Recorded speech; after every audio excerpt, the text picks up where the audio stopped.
So hello बच्चों, कैसे हो आप लोग? बढ़िया हैं। सो आपके फेवरेट चैनल @एरोमेटिक एससी पर बेटा मैं सूर्य सर बेटा आपका स्वागत करता हूँ। ये हमारा लेक्चर नंबर कौन सा बेटा? ये हमारा लेक्चर नंबर है 9। और इससे जस्ट पहले वाले लेक्चर में हमने पढ़ा था कि हमने ये पढ़ा था कि extraction of metal which are present in the middle of the reactivity series और low of the reactivity series. जो आज का वीडियो है हमारा extraction of metal which are present in the high of the reactivity series, मतलब जो metal बहुत ही ज्यादा हाईली रिएक्टिव होता है उसको हम कैसे एक्सट्रैक्ट करेंगे। एग्जाम में कितने मार्क्स में आता है? तो बेटा ये एग्जाम में आपसे क्वेश्चन 2 मार्क्स या 3 मार्क्स में पूछ सकता है, एग्जाम में स्पेसिफाई करके पूछता है। ठीक है, एक्सट्रैक्शन ऑफ मेटल या फिर आप एक्सट्रैक्ट करके बताओ the metal which are present in the high of the reactivity series. ठीक, चलो चालू करते हैं, मजा आएगा। ठीक है, चलो क्या लिखें? सबसे पहले लिख सकते हैं पहला पॉइंट बेटा, the metal which are present, जो मेटल प्रेजेंट होता है, the metal which are present in the high of the activity series बेटा, high of the activity series which are present in the high of the activity series are very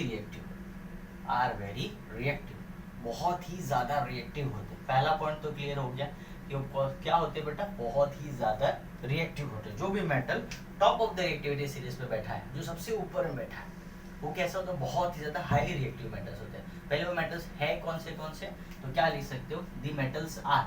कौन से हैं? पहली बात तो metal, the metal are सबसे पहला बेटा Na, जिसको हम लोग क्या बोलते हैं? सोडियम। फिर क्या बेटा? Potassium, then calcium, then magnesium, और लास्ट में बेटा क्या होता है? एल्यूमिनियम। तो ये जो मेटल्स है हमारे पास, जो 5 मेटल्स है, ये सब कैसे होते हैं? Top of the reactivity series पे बैठे हैं, सबसे ऊपर में बैठे हैं। वही बहुत ज्यादा कैसे होते हैं बेटा? हाईली रिएक्टिव मेटल्स होते हैं। ठीक है, अब बात है कि इन मेटल को हम एक्सट्रैक्ट कैसे करें। ठीक है, आगे देखते हैं। तो पहले पॉइंट, दूसरा पॉइंट ये लिख सकते हो कि these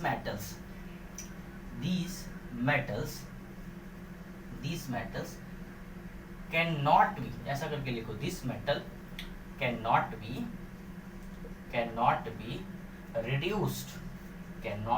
reduced through the carbon बेटा, cannot be reduced through the carbon। जैसे इससे पहले वाले आपने पढ़ा था कि हम मेटल क्या कर रहे थे? कार्बन के साथ रिड्यूस कर रहे थे। मेटल ऑक्साइड को हम कार्बन के साथ रिड्यूस करके मेटल बना रहे थे।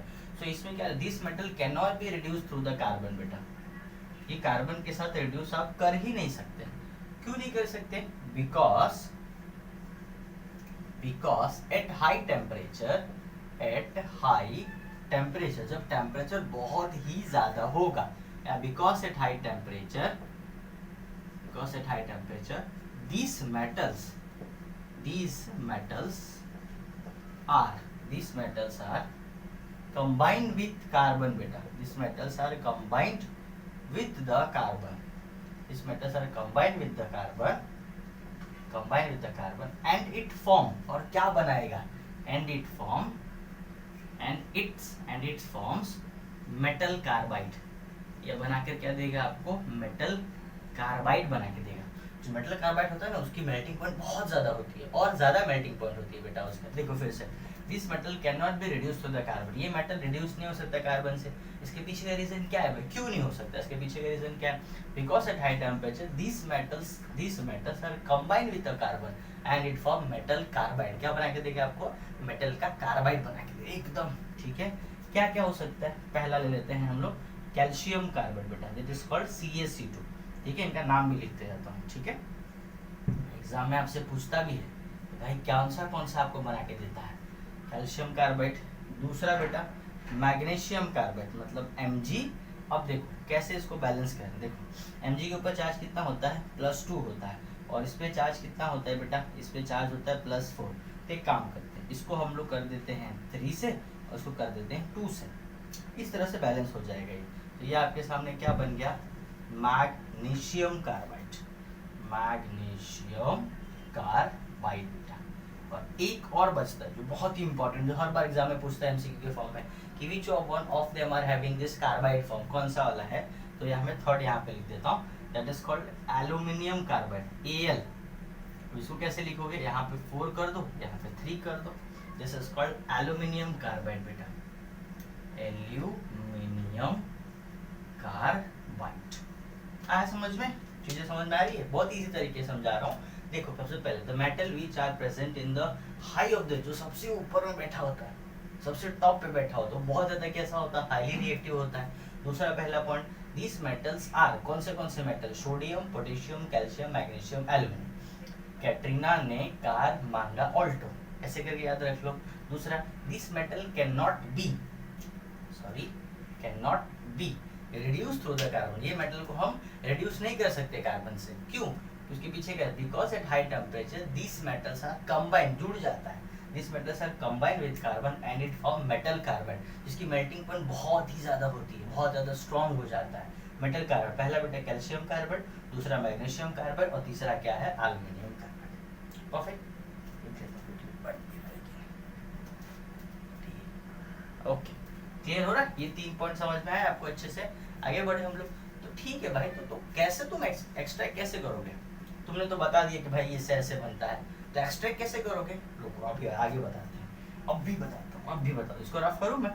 आगे बढ़े हम लोग, तो रफ करता हूँ, ठीक है? चलो,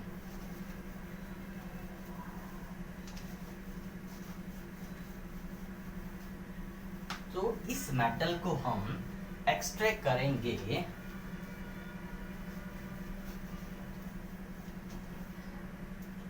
कैसे करेंगे सर, बताते हैं। सो लिखे यहाँ पे नेक्स्ट पॉइंट में लिखेंगे, these metals are extracted by the electrolysis process। बेटा एग्जाम में पूछेगा, एमसीक्यू के फॉर्म में पूछता है, ये कौन से प्रोसेस से होता है भाई? The electrolysis process. बेटा कौन सा प्रोसेस है? इलेक्ट्रोलाइसिस प्रोसेस के थ्रू होता है। वेयर, ठीक है? दूसरा पॉइंट लिख सकते हो, during the electrolysis process, during the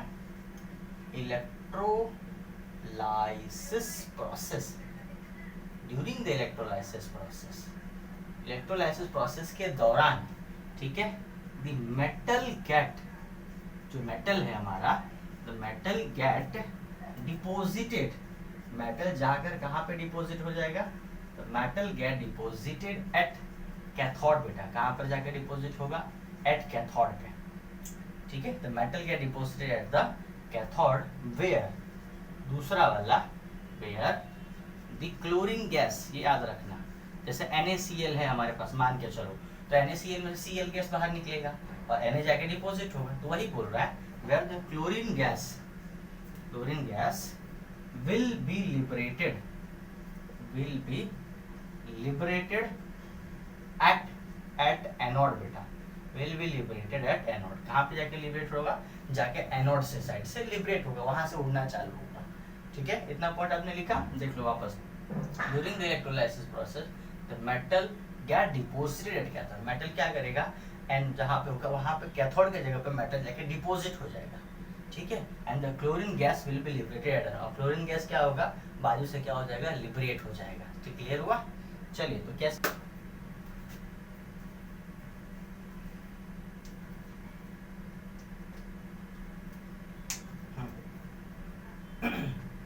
ठीक है बेटा, तो अब क्या बचा आपके पास? कैथोड और एनोड। कैथोड और एनोड पर कैसे डिपॉजिट होता है वो एक बार देख लेते हैं। तो आप क्या लिख सकते हो यहाँ पर? Na+1 इलेक्ट्रॉन को न्यूट्रलाइज करने के लिए, और हमने क्या लिखा है बेटा? सोडियम। सो ये Na+1 से क्या बन गया है आपके पास? Na बन गया। सो आप देख सकते हो कि ये +1 से इसके ऊपर किसके ऊपर चार्ज हो रहा है? 0 के ऊपर। सो आप यहाँ पे बोल सकते हो कि +1 से 0 मतलब एक टाइप का रिडक्शन हो रहा है। यहाँ पे कौन सा प्रोसेस हो रहा है? यहाँ पे आप लिख भी सकते हो रिडक्शन प्रोसेस, ठीक है? वैसे तो ये जरूरत नहीं है, पर आप लिख सकते हो कि ये रिएक्शन का, रिडक्शन का प्रोसेस है। दूसरा आप क्या लिखोगे? 2 moles of Cl, 2 moles of Cl से ये क्या बना के देगा आपको? Cl2 बना के देगा। 2 moles ऑफ Cl से क्या बना के देगा आपको? Cl2 बना के देगा, ठीक है? वेयर यहाँ पे लिख देता हूँ 2 इलेक्ट्रॉन न्यूट्रलाइज करने के लिए, क्योंकि ये Cl2 था। यहाँ पे देखो 2 यहाँ पे लिखोगे तो यहाँ पर भी कितना इलेक्ट्रॉन आपको दिख रहा है? 2 इलेक्ट्रॉन, यहाँ पे 2 इलेक्ट्रॉन, तो पूरी तरह से कैसा हो जाएगा? वो न्यूट्रलाइज हो जाएगा। सोडियम +1 और ये +1 पूरी तरह से न्यूट्रलाइज होकर क्या बनेगा? सोडियम। यहाँ पे देखो तो -1 से क्या चार्ज हो रहा है? 0। -1 से चार्ज मतलब यहाँ पर क्या देखने को मिल रहा है? यहाँ पे देखने को मिल रहा है ऑक्सीडेशन का प्रोसेस। आ रहा है समझ में अच्छे से? सो ये जो था बेटा, ये क्या था हमारा, extractions of metal which are present in the highly of the reactivity से, जो सबसे हाई ऊपर में जाके बैठा था। ठीक है, एक बार वापस देखते हैं क्या क्या हमने देखा।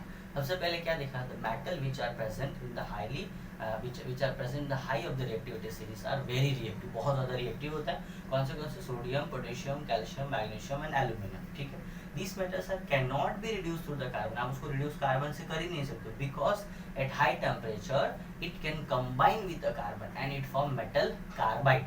Example aluminium carbide, calcium carbide और magnesium carbide, वो तीनों बना देगा बेटा। ठीक है, तो करें कौन सा प्रोसेस है बेटा, so then we can use the electrolysis process। तो हम क्या यूज करते हैं, electrolysis process।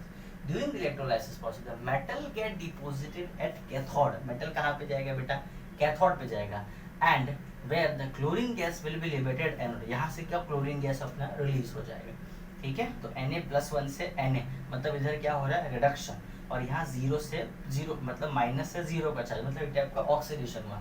सो बोल सकते हैं कि यहाँ पर होता क्या है, यहाँ पर एक टाइप का रेडॉक्स रिएक्शन होता है। ठीक है, कंप्लीट हुआ है, कोई दिक्कत, परफेक्ट, आगे बढ़े हम लोग, कोई दिक्कत, चलिए आगे बढ़ते। अभी क्या है, जस्ट इससे पहले वाले टॉपिक में क्या था ना, एक छोटा सा टॉपिक रह गया था जिसको हमें बोलते हैं थर्मिट प्रोसेस। तो एक बार देख लेते हैं क्या है थर्मिट का प्रोसेस। एग्जाम में आपसे डेफिनेशन के फॉर्म में पूछता है what is a thermite process. ठीक है, रफ करूं, ठीक है, रफ कर दिए सर।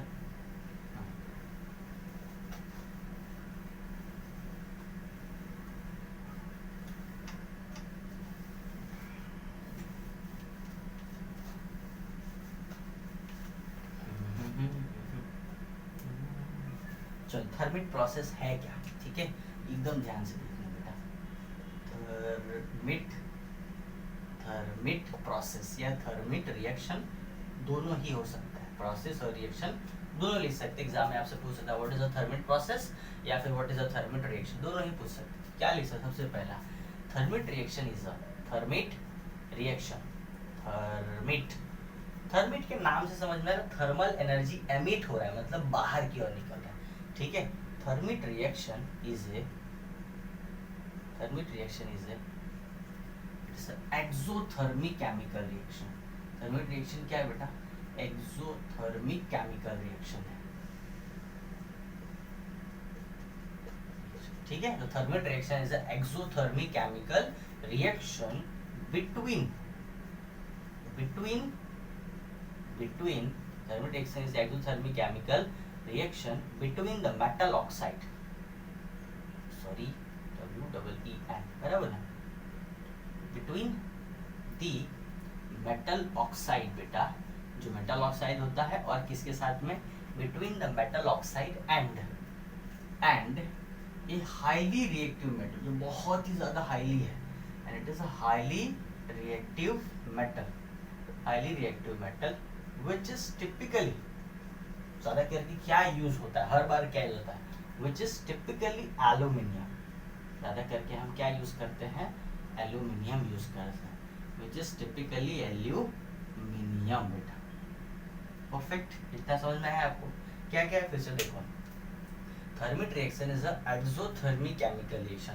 एक तो एक्सोथर्मिक का मतलब क्या होता है बेटा, वो क्या रिलीज करता है, हीट रिलीज करता है। ठीक है, दूसरा between the metal oxide and metal, इससे मेटल ऑक्साइड और क्या, हाईली, मतलब जो मेटल ऑक्साइड के बाजू जिसके साथ रिडक्शन होगा वो बहुत ही ज्यादा हाईली रिएक्टिव होगा। ठीक है, एंड विच इज टिपिकली क्या होने वाला है, एल्यूमिनियम ही होने वाला है।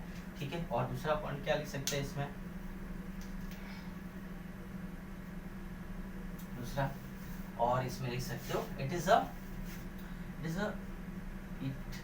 it can produce a large amount of heat, ऐसे करके लिखो, it produce a large amount of heat energy, it produce a large amount of heat energy, large amount of heat energy, okay, and it is used for the reduction of, and it can used for the reduction of metal oxide to metal, reduction करने के लिए, किसको reduction, metal oxide से metal बनाने के लिए, it can use for the reduction of metal oxide to metal, reaction of metal oxide to बेटा metal. Metal oxide से क्या बनाना है अपने को, मेटल बनाना है, उसमें भी हम क्या करते हैं, इसको यूज करते हैं। चलो इसका एक छोटा सा एग्जांपल लेते हैं जो आपके टेक्स्ट बुक का ही है, ठीक है। क्या है आपके पास, आपके पास है, हम पहले लेते हैं Fe2O3 बेटा। व्हाट इज Fe2O3, बोलो, फेरिक ऑक्साइड, ठीक है। अब Fe से थोड़ा सा ज्यादा ताकतवर कौन सा मेटल है, दैट इज द एल्यूमिनियम, वो मैंने लिख लिया यहाँ पे एल्यूमिनियम। अब ये क्या करेगा, एल्यूमिनियम जाएगा ऑक्सीजन के साथ और Fe को क्या कर देगा, रिलीज कर देगा, और मिलकर क्या बनाएगा, मिलके बनाएगा Al2O3। इसको हम लोग बोलते हैं एल्यूमिनियम ऑक्साइड बेटा। क्या बनाते हैं, एल्यूमिनियम ऑक्साइड, क्या बनाते हैं, एल्यूमिनियम ऑक्साइड बनाते हैं, ठीक है। प्लस क्या निकालेगा, 2 बार Fe अपना रिलीज कर देगा, किसके फॉर्म में, सॉलिड के फॉर्म में, ये भी आपका सॉलिड के फॉर्म में, ये भी सॉलिड के फॉर्म में, ये भी सॉलिड के फॉर्म में।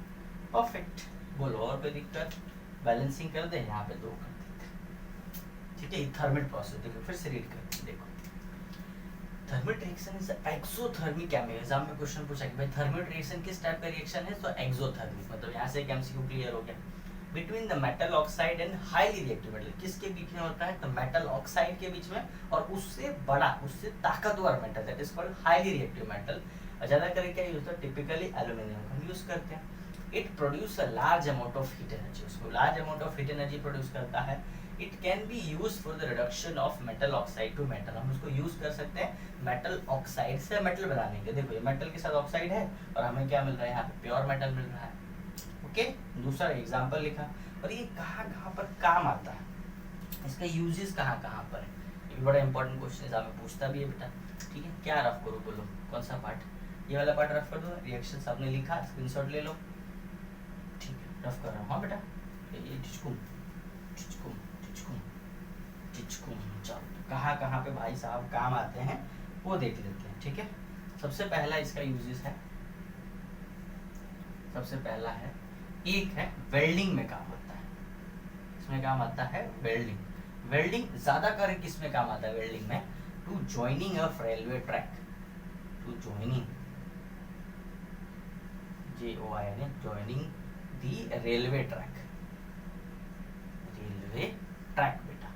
रेलवे ट्रैक में अगर कहीं दरार आ जाए, जैसे मान के चलो, देखो बताता हूं, जैसे मान के चलो ये पूरा रेलवे का ट्रैक है, ठीक है। मान के चलो यहाँ पे आपको छोटा सा ऐसा दरार दिख रहा है, तब वो लोग क्या करेंगे, तो क्या करते हैं ना, ऐसा सांचा बनाते हैं और इसके अंदर में क्या करते हैं, मेटल को भर देते हैं, तो मेटल क्या होता है, पूरी तरह से इसमें फील हो जाता है, तो ये प्रोसेस है, ठीक है, उसी में भर देते हैं। परफेक्ट, एक ही प्रोसेस था। दूसरा किसमें काम आता है, दूसरा ये काम आता है मिलिट्री यूजेस में बहुत ज़्यादा काम आता है, मिलिट्री के वेपन या कोई चीज़ बनाने में बहुत ज़्यादा ही काम आता है, उसमें बहुत ज़्यादा यूज़ करते हैं, ठीक है। और मेटल प्योरिफिकेशन में काम आता है, ठीक है, एंड दी मेटल प्योरिफिकेशन बेटा काम आता है। तो ये 3 चीज़ें एग्जाम में आपको याद रखनी है। एक तो वेल्डिंग में, जिसको शोल्डिंग भी बोलते हैं, याद कर सकते हो, वेल्डिंग में काम आता है to join the railway track, बता दिया रेलवे ट्रैक कैसे जॉइन होता है, वहाँ भर देते हैं, भरने के बाद क्या होता है, अपने आप वो शिप ऐसा सांचा ही बनाया जाता है कि उसमें आसान से हम भर सकें। लास्ट में मिलिट्री यूजेस में और क्या, मेटल प्योरिफिकेशन में हम काम करते हैं। परफेक्ट, कंप्लीट हुआ, मजा आया। चलिए अब हम मिलेंगे लेक्चर नंबर 10 पे, ठीक है। कोई दिक्कत है, कोई शिकायत है तो कमेंट बॉक्स खाली पड़ा है, भर दीजिए दुनिया भर का, मैसेज कीजिए, डाउट पूछिए, कोई दिक्कत नहीं, मजा आएगा, ठीक है। ओके चलो, थैंक यू, लेक्चर नंबर 10 पे मिलेंगे।